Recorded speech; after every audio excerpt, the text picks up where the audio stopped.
어, 모든 설교가 그렇겠지만 특별히 오늘은 설교를 하기에 앞서서 여러분께서 조금 더 오늘 그 설교 내용을 유의 깊게 들어주셨으면 하는 말씀을 좀 먼저 드리고 시작을 하고 싶습니다. 어떻게 보면 이제 다른 오해를 낳을 수도 있는 이제 그런 부분들이 있기 때문에 잘 들어주시기를 부탁을 드립니다. 지난주까지 묵상 본문이 잠언이었는데 이번 주부터는 야고보서를 묵상을 하게 됩니다. 야고보서는 신약의 잠언이라고 불리웁니다. 그 책 안에는 짧은 권면이라든지 격언이라든지 이 금언들이 많이 있기 때문인데요. 어쩌면 그런 의미에서 매일 성경이 야고보서를 잠언 말씀에 이은 묵상 말씀으로 선택을 했는지 모르겠습니다. 야고보서는 오늘 제가 여러분과 나누고자 하는 본문의 내용과도 관련이 있습니다. 지금 우리가 갖고 있는 성경이 신약 성경이 총 27권인데 이게 27권으로 최종적으로 확정이 된 게 언젠가 그러면 주후 397년 칼타고 회의에서였습니다.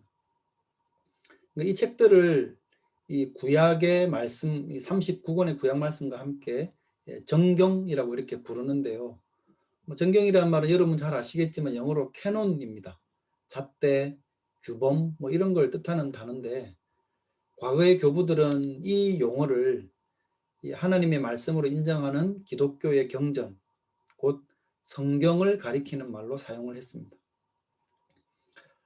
칼타고 회의가 있기 이전까지 신약 말씀들 가운데는 교회가 정경으로 받아들일지 말지에 대한 상당히 논란이 있었던 책들이 몇 개 있는데 그 중에 하나가 바로 이 야고보서였습니다. 히브리서, 베드로 전후서 등과 함께 야고보서가 그 중에 하나였습니다. 그러니까 야고보서에 대한 이야기를 먼저 여러분께 지금 드리는 이유는 처음에 교회가 야고보서를 정경으로 받아들이는 데 있어서 어려움을 겪었던 이유가 오늘 본문 말씀을 이해하는 방식과 관련이 있기 때문에 그렇습니다. 만약 지금 우리가 믿고 있는 복음의 내용을 간략하게 말해 보십시오라고 이렇게 누군가가 여러분에게 질문을 한다면 여러분은 어떻게 말할 수 있겠습니까? 여러분이 지금 알고 있는 복음의 내용을 짧고 간략하게 말해 보십시오. 그러니까 예수 그리스도께서 우리의 죄를 위해 죽으셨고 우리는 그분을 믿음으로써 그 대속의 은혜를 얻게 되어진다는 것. 이게 우리가 알고 있는 복음의 핵심적인 내용입니다. 그런데 야고보서를 우리가 읽다 보면 예수님을 믿음으로써 속죄함을 얻는다는 그 가르침보다 사람의 행실이나 행위를 더 많이 강조하고 있는 것처럼 보입니다. 이런 이유로 과거의 교회는 야고보서가 과연 복음의 내용을 제대로 전해주고 있는가에 대해서 의문을 던지는 사람들이 있었고 그것 때문에 이 정경으로 받아들이는데 상당한 진통이 있었습니다. 그런 이제 우여곡절 끝에 결국 야고보서는 신약 최종 27권의 정경에 포함이 되게 되죠. 이유는 사람의 행위를 강조하는 것처럼 보이는 이 야고보서 말씀의 진의가 무엇인지 교회가 제대로 공감하기에 이르렀기 때문이었습니다. 그러니까 이 부분이 오늘 로마서 본문을 여러분과 나누고자 하는 그 내용과 관련이 있습니다. 이제 오늘 본문에 있는 6절에서 8절 말씀을 같이 한번 보시겠습니다. 하나님께서 각 사람에게 그 행한 대로 보응하시되 참고 선을 행하여 영광과 존귀와 썩지 아니함을 구하는 자에게는 영생으로 하시고 오직 당을 지어 진리를 따르지 않고 불의를 따르는 자에게는 진노와 분노로 하시리라. 이 구절 말씀들을 가만히 보면 하나님께서 영생으로 인도하는 자들과 진노와 분노로 심판하는 사람들이 나뉘어져 있는데요. 그 기준이 뭔가 그러니까 예수님을 잘 믿는 믿음을 갖고 있느냐 없느냐가 아니라 그들이 선을 행하느냐 불의를 따르느냐를 기준으로 나누고 있습니다. 이 책의 저자는 바울 사도인 줄 우리가 잘 알고 있죠. 지금 바울 사도가 이렇게 기록을 하고 있는데 바울 사도가 복음에 대해서 뭔가 잘못 이해를 하고 있는 겁니까? 왜 영생을 말하면서 믿음을 이야기하지 않고 선을 행하는 것을 강조하고 있는 것일까요?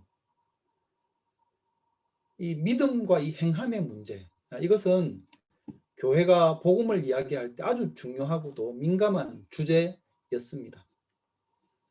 만약에 구원을 받는 것에 대한 근거로서 믿음을 말하지 않고 사람의 선행이 그것을 대체시킨다고 이렇게 이야기를 하거나 뭐 그것은 고사하고 믿음에다가 사람의 선행을 덧붙이기만 해도 그것은 거짓 복음이 되어집니다. 사실 바울 사도는 갈라디아서 말씀해 보면 그런 신앙적 이러한 오류에 대해서 엄격한 심판이 있을 것이라는 걸 이미 이야기를 했습니다. 갈라디아서 1장 8, 9절 말씀해 보면 그러나 우리나 혹은 하늘로부터 온 천사라도 우리가 너희에게 전한 복음 외에 다른 복음을 전하면 저주를 받을 것이다. 우리가 전에 말했거니와 내가 지금 다시 말하노니 만일 누구든지 너희가 받은 것 외에 다른 복음을 전하면 저주를 받을 것이다. 오직 여기서 말하는 복음은 예수 그리스도를 통한 구원을 말하는 복음입니다. 오직 구원은 예수 그리스도께서 성취하는 일이고 단순히 그분과 그분의 사역을 믿음으로써 사람들은 구원을 얻을 수 있게 되어집니다. 당연한 것이죠. 그런데 왜 이 방금 읽었던 로마서 본문에서는 자신이 갖고 있는 신념과 자신이 가르쳤던 것과 다른 말씀을 하고 있는 듯 보이는 것일까요? 하나님이 각 사람에게 그 행한 대로 보응하시고 참고 선을 행하여 영광과 존귀와 썩지 아니함을 구하는 자에게는 영생으로 하시고 오직 당을 지어 진리를 따르지 않고 불의를 따르는 자에게는 진노와 분노로 하신다.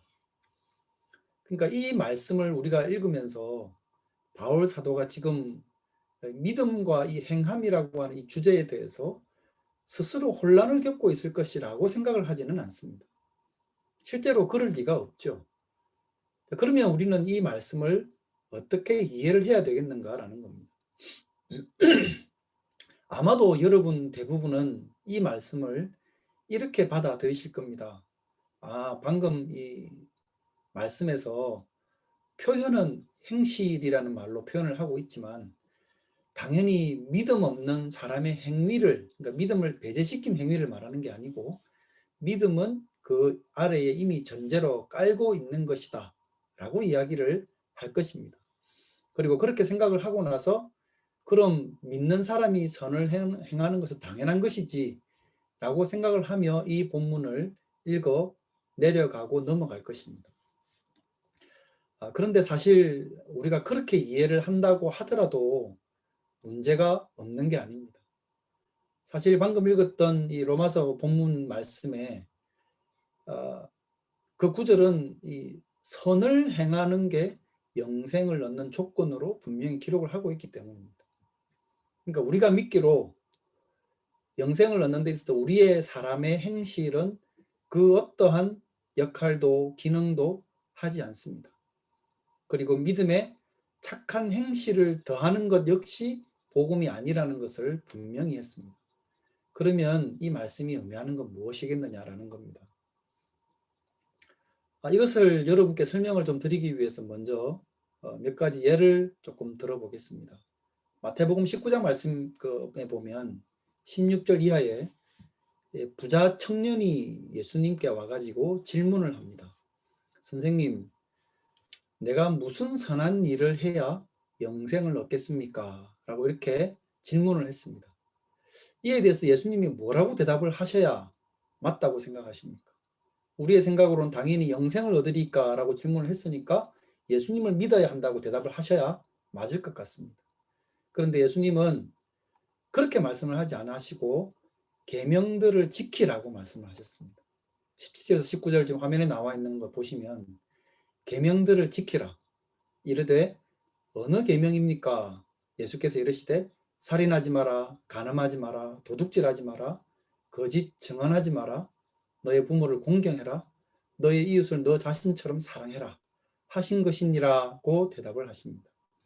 청년은 자기가 이미 이런 계명들을 지켰다고 생각했습니다. 그래서 자기는 이 모든 것들을 지켰다고 대답을 했습니다. 이렇게 답하는 사람이 있다면 여러분이라면 또 어떻게 대답을 해줄 것 같으십니까? 이렇게 대답을 하겠죠. 비록 당신이 율법을 다 지켰다고 생각을 해도 여전히 하나님의 기준에는 미치지 못하는 죄인입니다. 당신은 하나님만큼 의롭지 않기 때문입니다. 그러니 당신은 여전히 예수님을 믿는 믿음이 있어야만 영생을 얻을 수 있습니다. 라고 이렇게 대답을 할 것입니다. 이게 우리가 알고 있는, 그리고 우리가 전하고 있는 복음의 내용 아닙니까? 그런데 예수님은 그런 말씀을 하지 않으시고 이 청년이 갖고 있는 취약점인 재물에 대한 애착을 상기시키면서 말씀하십니다. 21절에 보면 네가 온전하고자 할진대 가서 너의 소유를 팔아서 가난한 자들에게 주라. 그리하면 하늘에서 보화가 너에게 있을 것이다. 그리고 와서 나를 따르라. 영생을 어떻게 하면 얻을 수 있는지에 대한 질문을 했는데 예수님은 그러기 위해서는 당신을 믿어야 한다는 말씀은 전혀 하지 않으십니다. 이유가 뭘까요, 여러분? 두 번째 예를 한번 들어보겠습니다. 선한 사마리아 사람의 비유도 보면 그 서두가 비슷한 내용으로 시작이 됩니다. 어떤 율법사가 예수님께 옵니다. 조금 전에 그 부자 청년이 예수님께 던졌던 것과 같은 질문을 하면서 예수님을 시험하려 했습니다. 누가복음 10장 25절에 보면 비슷한 질문을 하죠. 선생님, 내가 무엇을 하여야 영생을 얻겠습니까? 이 사람에게 역시 예수님은 믿음을 말씀하지 아니하시고 율법을 말씀하십니다. 26절에서 28절 그 이어지는 말씀에 보면 예수께서 이르시되 율법에 무엇이라 기록되었으며 너가 어떻게 읽느냐? 대답합니다. 내 마음을 다하여 목숨을 다하여 힘을 다하며 뜻을 다하여 주 너의 하나님을 사랑하고 또한 너의 이웃을 너 자신같이 사랑하라 하였나이다. 예수님이 이르시되 너의 대답이 옳도다. 그것을 행해라. 그러면 너가 살게 될 것이다. 이 말씀을 통해서 예수님은 예수님 뭘 가르치시고자 했느냐 하면 누가 이웃인가라는 것과 이웃을 사랑한다는 게 무엇인가를 가르치고자 했습니다. 그 전체 내용을 보면. 그게 영생과 관련이 있다는 겁니다. 그러니까 영생을 얻는 길을 가르치시기 위해서 예수님은 당신을 믿어라 말씀하지 아니하시고 율법을 행하라고 이렇게 말씀을 하시고 있다는 거죠. 이건 또 왜 이런 걸까요? 한 가지 예만 더 들어보겠습니다. 예수님이 십자가에 못 박히시기 전에 감람산에서 하셨던 그 마지막 설교를 보면 장차 당신이 재림하실 때 일어나게 될 일에 대해서 말씀하신 내용이 나옵니다. 그때가 되면 주님께서 모든 민족을 다시 모으시고 나서 그들을 두 부류로 나누시게 될 것이라 말씀하죠. 그래서 목자가 양과 염소를 구별하는 것처럼 주님도 그때가 되면 양은 오른쪽, 염소는 왼쪽으로 이렇게 갈라놓을 거라고 말씀합니다. 그런데 그것을 그렇게 나누는 기준으로서 예수님이 무엇을 말씀하시는가 그러면 그들이 얼마나 예수님을 신실하게 잘 믿었는가가 그 기준이 아니더라는 거죠. 마태복음 25장 34절 이하에 보면 이렇게 기록이 되어 있습니다. 그때에 임금이 그 오른편에 있는 자들에게 이르시되 내 아버지께 복받을 자들이여 나와 창세로부터 너희를 위하여 예비된 나라를 상속받으라. 내가 줄일 때 너희가 먹을 걸 줬고 목마를 때 마시게 했고 나그네 됐을 때 영접했고 헐벗을 때 옷을 입혔고 병들었을 때 돌보았고 옥에 갇혔을 때 와서 보았느니라. 예수님은 이 가난한 사람들, 헐벗은 사람들을 당신 자신과 동일시 하시면서 그 사람들을 너희들이 어떻게 대했는가를 가지고 영원한 생명과 영원한 형벌로 나누실 것이라고 말씀을 하고 있습니다. 왜 예수님은 영생을 말씀을 하시면서 믿음을 강조하지 아니하시고 사람들의 행실과 율법을 말씀하시고 그 행실로 저들을 판단하겠다 말씀을 하고 계신 겁니까? 왜 그러시지? 이 말씀들을 보면서 만약 우리 중에 누군가가 예수님에게 이런 질문을 할 수 있을까요? 예수님이 왜 믿음을 강조하지 아니하시고 사람의 행실과 행위를 강조하는 말씀을 하십니까? 만약에 이게 예수님이 하셨던 말씀이 아니라고 한다면 아마도 우리 중 누군가는 분명히 이 말씀을 혹평했을 것입니다. 이 말씀을 예수님을 믿는 믿음을 강조하는 게 아니다. 행위를 통해 하나님 나라를 상속받는다고 말하고 있으니까 이것은 성경적이지 않다. 또는 예수님을 믿는 믿음을 전제하고 있다 하더라도 거기에다가 사람의 행위가 많이 강조되고 있으므로 이것은 비복음적이다 라는 식으로 이야기를 할 것입니다. 마치 아까 처음에 말씀을 드린 것처럼 이 행위를 강조하는 것 같은 야고보서 말씀을 정경에 포함을 시킬지 말지를 두고 교회에서 상당한 논란의 시간을 보냈던 것처럼 이 말씀 역시도 그런 식으로 논란거리가 되었을 겁니다. 이게 만약 예수님이 하셨던 말씀이 아니라면 말입니다. 근데 이 말씀뿐만 아니라 앞에서 예로 들었던 다른 말씀들 역시 다른 사람이 아닌 예수님께서 하셨던 말씀입니다. 이 말씀을 두고 예수님의 말씀이 비복음적이라든지 비성경적이라는 말을 갖다 붙일 사람은 당연히 없겠죠. 그래서 사람들은 이런 말씀들을 어떻게 받아들이고 이해하는가 그러면 자신들이 알고 있는 그 교리에 적합하게끔 예수님의 말씀을 해석합니다. 그러니까 우리가 알고 있는 교리는 이런 것인데 예수님의 말씀도 그 교리에 맞게 이런 뜻을 담고 있는 거야 라면서 해석을 해내는 것이죠. 우리가 알고 있는 성경 교리가 잘못 사용되어지게 되는 경우들이 있는데 그 예가 있다면 바로 조금 전에 말씀을 드린 이런 경우입니다. 우리가 교리를 아는 것이 중요합니다. 하지만 교리 그 자체가 진리다라고 이야기를 하는 것은 매우 위험 요소를 안고 있습니다. 여러분, 교리가 무엇입니까? 교리란 이 방대한 성경의 가르침을 일목요연하게 잘 정리를 해서 성경이 가르치고 있는 것은 이런 것이다라는 것을 보여주는 잘 정리된 성경의 가르침입니다. 그런데 그것이 진리이기 위해서는 조건이 있습니다. 성경이 말씀하는 그 가르침을 제대로 정확하게 잘 정리해서 전달해 줄 때 그것은 진리가 될 수 있습니다. 근데 만약 그게 아니라고 한다면 교리는 진리가 될 수 없는 것이죠. 물론 지금 우리가 가지고 있는 교리, 이것이 성경에 부합한다고 받아들이고 있습니다. 하지만 그 교리가 성경의 가르침 모두 다 포괄하고 있지 않을 수도 있습니다. 그렇기 때문에 교리가 진리다라고 말하는 것은 위험하다는 뜻입니다. 오해하지 마시기 바랍니다. 우리가 갖고 있는 교리가 잘못됐다는 말을 하는 게 아닙니다. 오직 성경만이 진리라는 것을 말씀을 드리기 위함입니다. 옛날에 그 찰리 채플린이 인기가 높았을 때 어떤 마을에 찰리 채플린 흉내 내기 컨테스트가 있었답니다. 근데 거기에 우연히 그 소식을 듣고 진짜 찰리 채플린이 그 대회에 참가를 해가지고 3등을 했다는 이야기가 있습니다. 그게 실제 있었던 일인지 저는 정확하게 모르겠는데 그런 이야기를 들어봤습니다. 그러니까 심사위원들이 이런 식으로 판단을 했다는 거죠. 당신은 찰리 채플린과 매우 비슷해. 하지만 가장 비슷하지는 않아. 우리가 알기로 당신은 세 번째로 비슷해. 라고 판단을 하고 3등을 줬다는 거 아니겠습니까?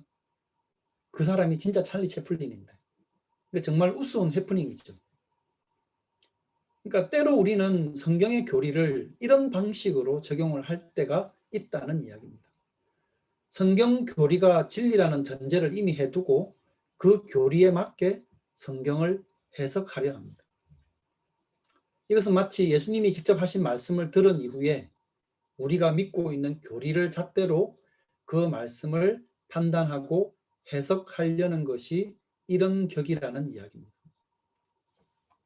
당신의 말씀은 우리가 아는 예수님의 가르침과는 매우 비슷해. 하지만 제일 비슷하지는 않아. 부족한 게 있어. 영생을 말하려면 믿음을 말해야지 행위만 말하는 것은 복음을 제대로 설명하지 못하는 거야. 마치 예수님께 이렇게 말하는 것과 같습니다.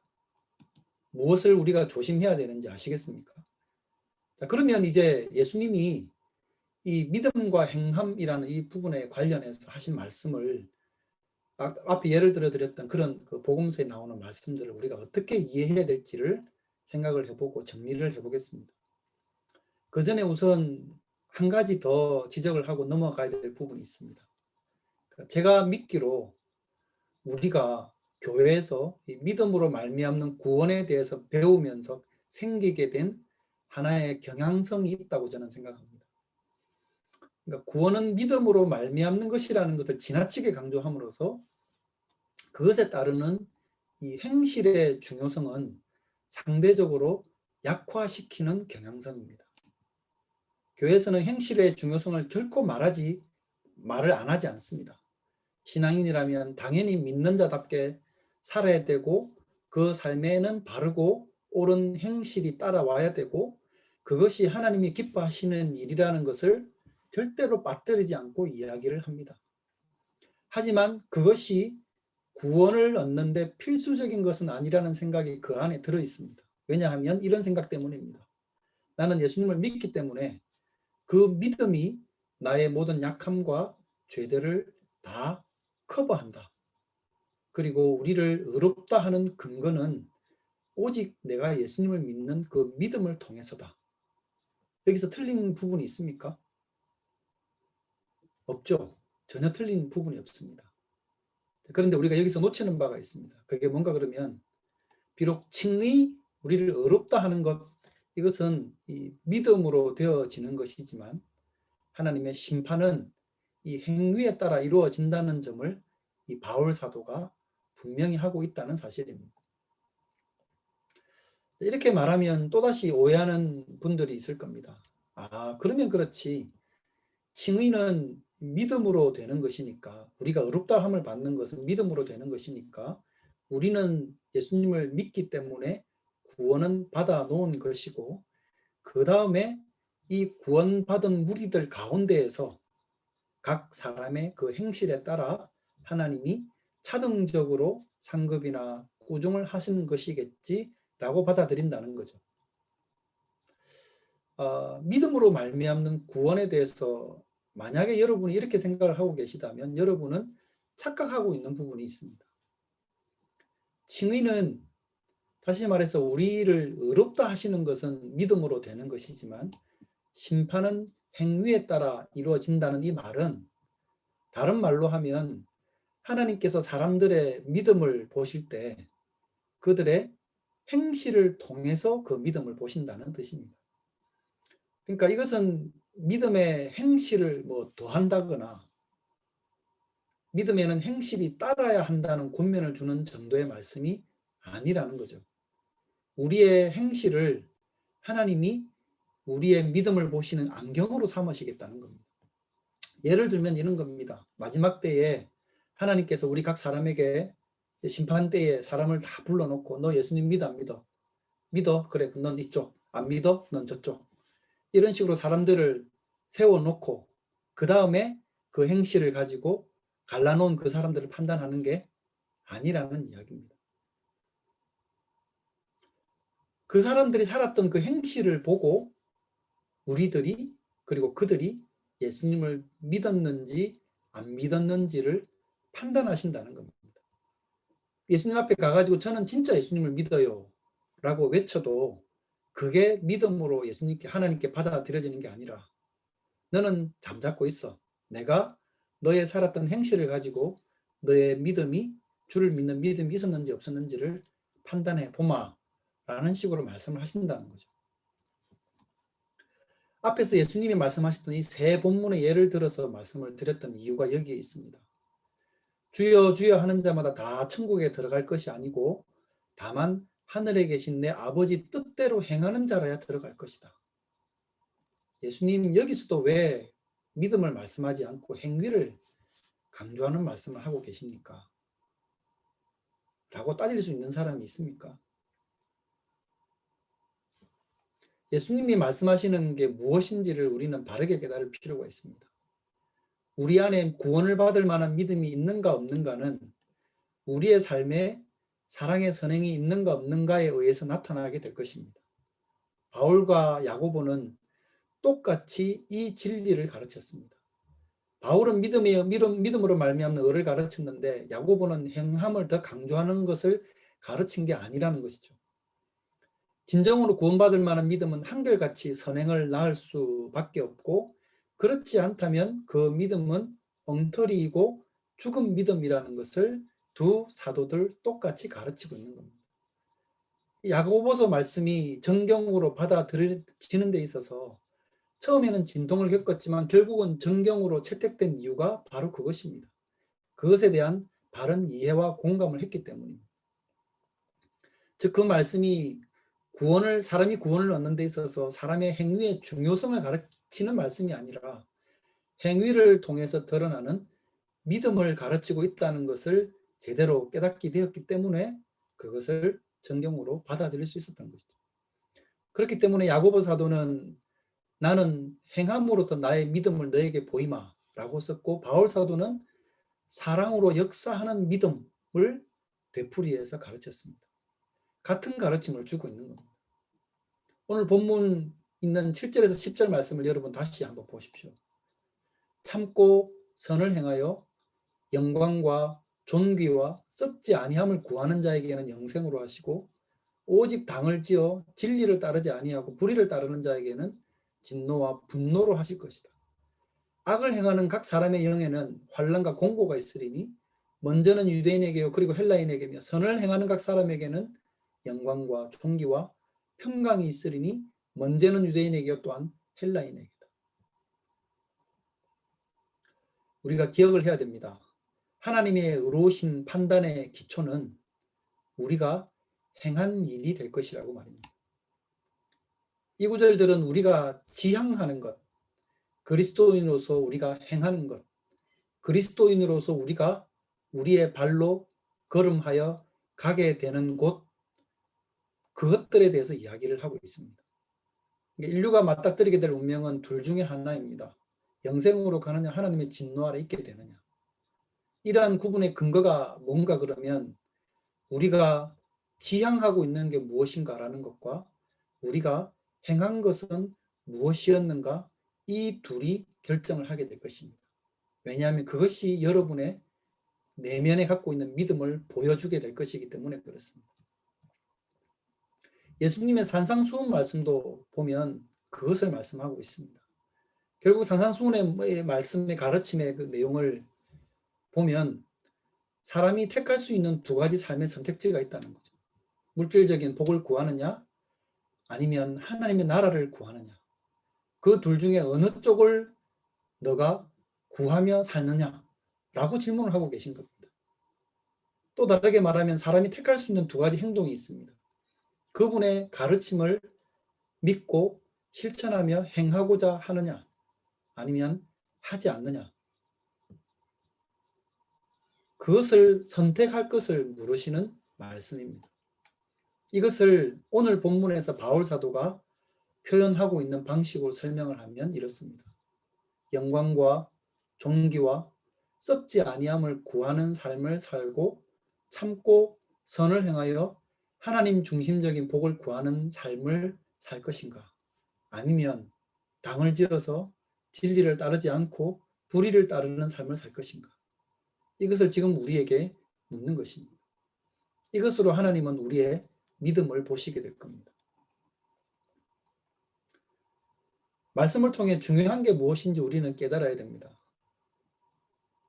마태복음 5장 20절 말씀에 너희의 의가 이 서기관과 바리새인보다 낫지 아니하면 결코 천국에 들어가지 못할 것이다. 왜 예수님은 행위를 말씀하시지? 그렇지 않다는 것이죠. 여러분은 그리스도인이십니까? 여러분의 믿음이 바로 이러한 의로 나타나야 됩니다. 그것이 하나님이 보시는 우리들의 믿음입니다.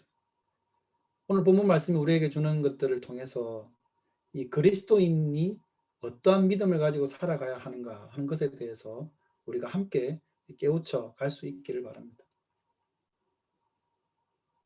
그것이 바로 하나님이 찾으시는 믿는 자임을 기억하고 그러한 믿음의 의, 그것이 여러분의 삶 가운데서 드러날 수 있기를 주님의 이름으로 축원드립니다. 같이 기도하겠습니다. 걸어가신 하나님 아버지, 은혜를 감사합니다. 우리의 삶으로 드러나는 우리의 믿음이 하나님 앞에 인정이 되어질 수 있도록 늘 우리의 삶 가운데서 우리의 믿음을 보시는 하나님께 무엇으로 우리의 믿음을 보일 것인지 기억하는 그리스도인이 되게 하여 주시옵소서. 입으로 믿습니다를 외치며 우리의 삶은 하나님 뜻과 무관한 삶을 살아가는 그러한, 그래서 믿는 자로 착각하며 살아가는 것이 아니라 믿음으로 살아가는 합당한 의가 우리의 삶 가운데 드러날 수 있도록 은혜 베풀어 주시옵소서. 거룩하신 구주 예수님의 이름으로 기도드립니다. 아멘.